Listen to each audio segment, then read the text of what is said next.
Hello, and thanks for coming along to And We Have an Office Dog, the digital agency podcast where we talk to agency owner-directors and learn more about what makes them tick. From the things that make them similar to the things they'd rather have known sooner, where they've had success and where they've learned some hard lessons. All will be revealed with your host, Chris Simmons, the agency coach, and he'll be talking to a different awesome agency person in each episode, asking them 4 questions and seeing where the conversation takes us over the next 25 minutes. Okay, so let us begin.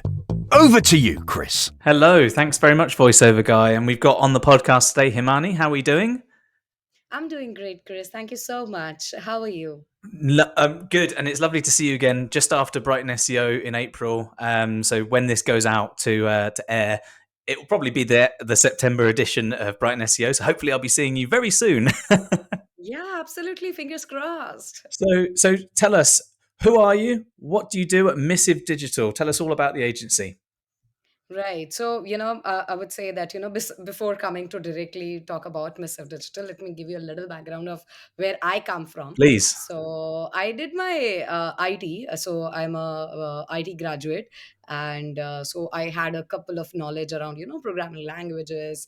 I had the, understanding of how technology works, the Mhm. programming languages and the technology that works around the websites and all of those things. So I was pretty much aware about that. And even in that point in time, I was not too much into the coding stuff.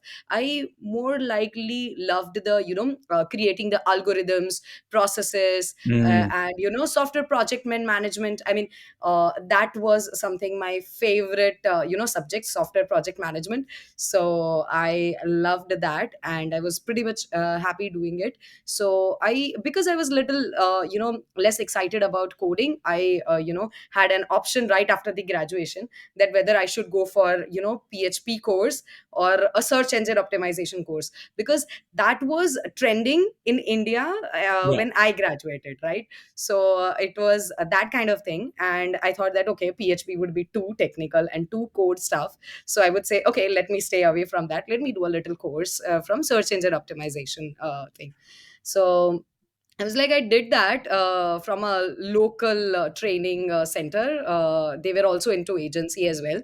So while doing that course in 1.5 month, I believe they hired me as their first, person whom they have hired from the training side of the project that they had. So they hired me, and I within 6 months I was appreciated. I became the team lead. I started training new team members, and oh my god, so that was great. So, And hang on. that's how. What you're saying is you're a very good but massive nerd. Yeah, could be. Yeah, could be. So Yeah, what brought you to exactly. set up Missive then? Where did that link happen? Right. So, while I was working this, I mean, I guess 2012 and 2013 both were the years where this panda and penguin updates came, right? I So remember it. that shattered, I still have yeah, exactly. nightmares. Exactly. I still remember that I was, serving a lot of clients. I was a team lead, I was managing people, and those things happened. So it almost affected the entire industry. Mm. That happened worldwide, but I guess even Indian was there. And we had a lot of here local Ahmedabad based agencies were quite closed. So it was very difficult, like, because I took a little break after that, working in the agency Hmm. for my family thing. And when I wanted to return to the SEO industry again, it was like, I was very much, into that thing that, okay, there are no agencies out there. I have to struggle. I have to, prove my worth that Yeah. no, I Yeah. am someone who can contribute. So at that point in time, I tried experimenting with the content stuff. So I started writing content. I used to write poems in the college, and I used my that talent to create some blogs, articles, those kind of things. So yeah, so Was I it mixed both of them. So it was a natural fit in a sense to start going as you do. Yeah, exactly. So it was that kind of thing. And how So long's the agency been running? so agency, I mean, if I talk about Missive is like, it's just 2.5 years old. Hmm. But my entrepreneurship journey started when I saw my first content getting onto the featured snippets, Yeah. like in 2015. Okay. Yeah. I know the feeling. Similar kind of thing. You get something happens and it's like a switch that goes in your head and you go, I can do. I like this. I'm good at it. I enjoy it, and I can make money from it. So I'm going to turn this Right. into a business. Right, absolutely. So that was the time when I shifted from full-time job to the consulting, and then agency happened. So, what would you say since the agency started has been one of your biggest successes that you've seen? Okay, so if I talk about the biggest success, I would consider success as a different metric, Mm. and not in the numbers of sales Yeah. Yeah. Yeah. and the numbers, the results that we achieve. But yeah, so number one success was that the moment we announced that okay, now Himani Kankaria has a team, we were I mean bombarded with a lot of inquiries. So that was one of the biggest success Oh metric that wow. I consider. So this Yeah. so it's, it so as soon as people realised that you had a team behind you, they were ready to Yes. go. That's cool. So you almost had a bit of a waiting list in a sense. Absolutely. Yeah. That's So I amazing. already had my personal brand, right? People knew somewhere that, okay, this lady is doing something, Mm. she's based in India and they are doing something. But the moment I announced that I have a team, I mean, I found that there were people who were silently observing what this lady has been doing. Mm, mm. That's awesome. That's awesome. So it kind of it the second that you officially kind of put the flag down and said this is where I am. This is a business now with a team. There was a queue at Yeah. the door, so to speak. So that must have made it like for the first few years, like it must have been well really easy from a sales point of view because they've come to you. Yeah. Yeah, absolutely, absolutely. So I was like, okay, the effort that I had made, like say 7 years, 8 years earlier, I guess that has helped me Mm. get very good sales pipeline for Missive. So is there anything that you in this journey that you've been on, is there anything that you, if you could go back in time and give yourself a piece of advice, either before you started the agency or even when you got that first featured snippet and decided to be an entrepreneur, what piece of advice would you give yourself? When would you give yourself that advice? Right. So if I have to give myself an Yeah, advice, you've gone back in like time, that. like Superman style, back in around the planet millions of times to wind back the clock. Absolutely, absolutely. So I always give this thing that I wanted to work on core, just very core SEO agency, like larger agencies, Hmm. because where I have worked is corporates, and I have worked as a at a very small agency, right? So I had never experienced how these larger agencies manage their projects, manage their Yeah. timelines and all of those things, because we being a small agency at the moment, and we are actually positioning ourselves as that we are kind of a people that they have a small, Yep. but they are like firecracker, Yep. it's kind of Yeah. that. So we want to position them at I mean this way. But yeah, so I wanted to experience the culture Mm, that mm. the larger agencies have when the team grows, Yep. right? So that is something that I would give myself that advice, that hey Himani, you should have gone to a larger agency, worked Yeah. understood their processes, and maybe Seen the uh, mistakes that they make. exactly, Yeah. exactly, that would have saved my time. Yeah. Yeah, there's that. I think though, I don't know about you, but I often find that the best lessons are the ones where I make the mistake. Okay. They usually cost a few pounds to solve, but I learn them much quicker when you have to, kind of take the punch in the face yourself. But it's you're right in what you say. I think that if you had taken experience in a larger agency, you'd have learned some more things, you'd about the process, the way that they handle it, and stuff like that. But also potentially, you might have missed an opportunity because you didn't start your agency when you did. That queue of people at the door might not be there. So, if you weigh these two things, would you give that advice to yourself? I guess now you got a point. I believe. Mm. Yeah. Yeah, exactly. So now that reminds me of my second success metric is that, there are a couple of, clients that we have Mm, acquired. I mean, not acquired, but yeah, we have onboarded. These are the people who are some very big shots, mm. and they have, really had bad experiences with the larger agencies, and then they have come to us. Yeah. So that's great because, in a sense, because you didn't have the large agency experience, you might have chosen a different way of running the agency, Yes. which has led you into a position where you retain clients, but you also get clients from the ones that have been upset with the large agencies. That makes sense. So, Right. would you say that, like, the experience that you've had to date when you set up the agency over the course of time, do you think there's like something that you kind of wish you'd done sooner? Anything that you've done that you've gone, we should have done that on the first day? Right. I have this very this thing of processes, Mm, because as I said that I didn't had the experience of working in the larger mm, mm. agencies, right? So that didn't bring me with the thought that okay, I'm starting up an agency. I need to set the process of each and everything. Yeah. Right. So that was something that I started doing it when I believed that okay, now we are having a lot of clients, Mm, and I cannot be there for everyone, right? So then the team started scaling up and all of those things. At that point in time I realized that okay, if I have these processes set, then my team would doesn't need me every time, yeah. so the things can go autonomous.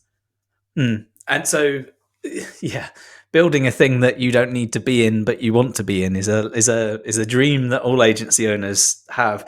Yes. How much of the doing of the how much of the in the business time do you spend versus on the business building it?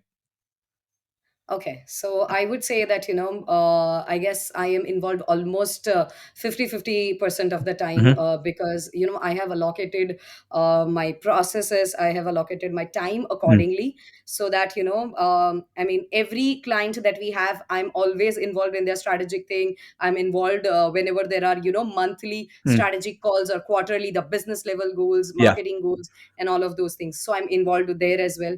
Also like since January this year, I have started taking off some of my hands from the content review, because we are core content driven SEO agency. yeah, So content is something that we are like really really aggressive on that, yeah. and we have larger review processes for a content, right? So like there was still time in January, till January I used to do the last review of a content. So it's something. And I can imagine. I mean, even if it's been reviewed a few times internally, that's still a lot of content, right? You're not you're producing a lot of content all the time. So how did you keep up with that? Like late nights, lots of coffee. Absolutely. I guess everything. I would say everything that and I'm kind of a person that who loves early morning Mm, thing, right? So I wake up early at 7. I mean, I wake up early at like 6:30 or something, and yeah. I start my work like 7:30 Hmm. in the morning. So those 2 hours before my morning sync up call, I review everything that needs my peace of mind, that needs my creativity, that needs my a lot of attention, right? Yeah. So like I allocate that morning time to that, and then late evenings. So I've got a question for you that's not normally a question I ask in the podcast because most of the time I'm talking to people from the UK, and this is my first recording with someone from Oh India. wow. So I'm really excited, first of all, primarily because there's a massive audience of very smart people in India, and they should all buy from the OMG Centre. But the question I've got is, you're quite well known from my perspective, in the UK and the US ends of the market, from an SEO point of view, how have you done that? Because there's often a misunderstanding about the deliverables and the types of services from India. So, I know that you're smart. I know you've got a great team. I know you do great work. So how have you translated that so that then you're I feel like it's the wrong word to use, but accepted in the global scheme of things? Right. So, that was the struggle. And even that struggle that we Indians face is something which is very common. That, it becomes really difficult for other companies from other countries to Mm, understand how we operate. But that's something that, we have kept really this thing very honest and open conversation, even with the team internally, mm, as well as with the clients as well, that these are the processes and this is what we are going to do. So, I would say that most of the conversions that happen is because of the communication that we have done with them. mm, So even if we are giving them the proposals have all the information, the approach that we are going to do. Even we explain that the most challenges is with the you don't mix up with the intent, right? yeah. The queries, keywords, Mm, intent, and all mm, of those things. Then you don't do the black hat kind of yeah. things, and then old school link building activities and all of those things, right? Yeah. So when we don't talk all of those things, when we clear out these things during the first discovery call or the second one, Mm, I guess their doubts are cleared, mm, mm. and then they see. And like you say, it's a struggle, but you've been, I think you've been quite successful. Knowing what I know, I think you've been quite successful with achieving that. So I guess clear communication and consistently clear communication that Yeah, we deliver good work, is great. So I'd say that's also a success. Back to the absolutely, first question absolutely. there, you see. That's right, that's right. So, so throughout the growth of the business, what do you think? Like looking forward into the future, what do you think like might be your next big challenge? What are you looking at on the horizon? What's the aim? The aim is to, like even we have started working with a lot of, small businesses Mm, and medium-sized businesses as well.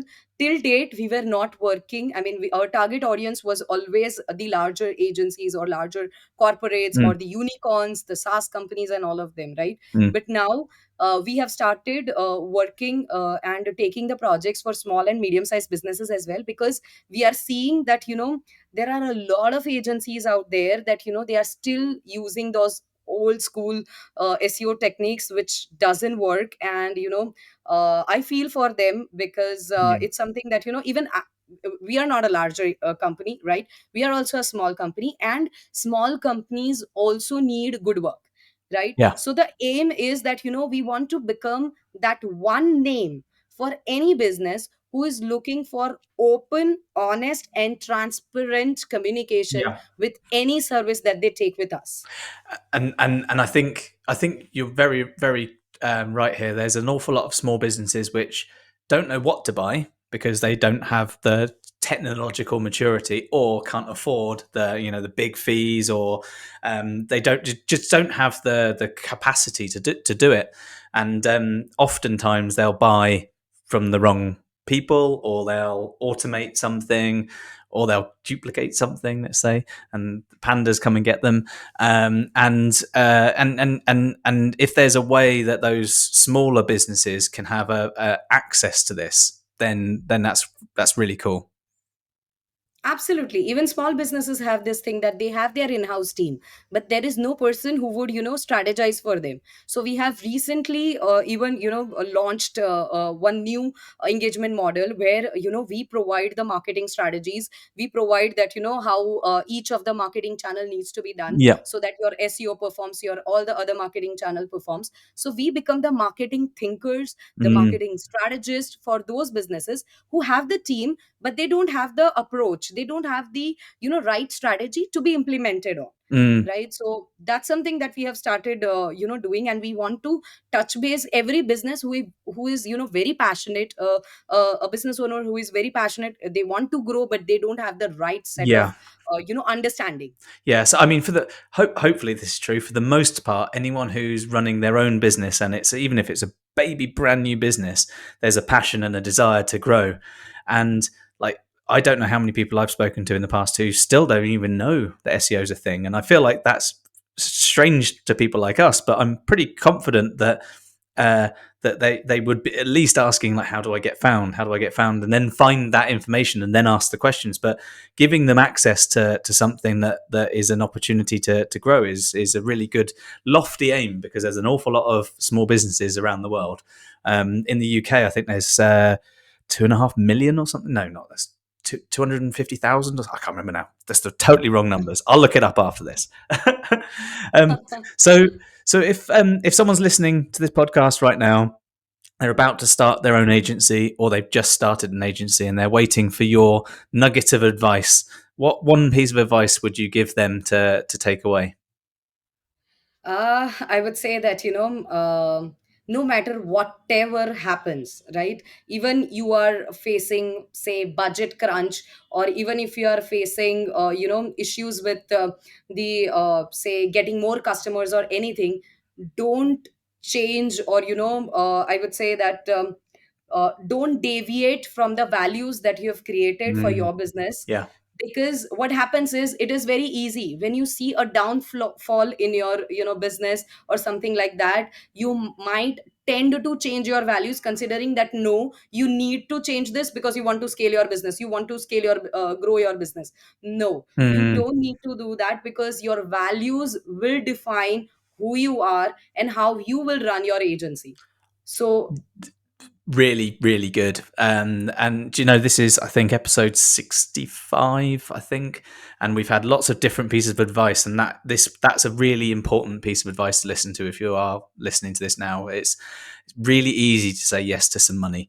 It's really easy to say yes to a logo that you want on your creds deck.